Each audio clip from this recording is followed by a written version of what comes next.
7, 6, 5, 4, 3, 2, 1.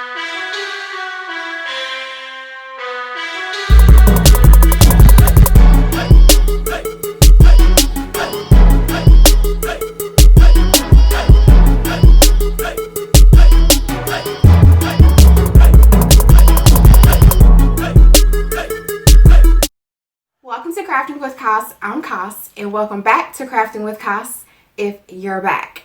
So today I am going to be DIYing an old recycled cracker canister, and I'm going to be attempting to upgrade it to something a lot more fancier, something that you could proudly display on any kitchen counter, kind of something similar to something that you would want to buy at like a top-end home decor store, hopefully.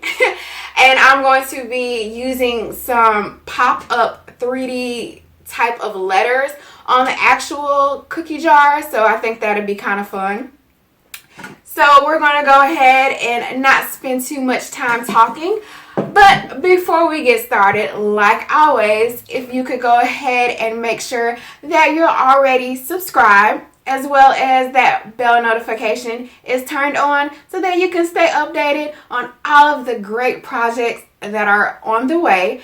And then we can go ahead and let's get right started with the materials that we will use for this project.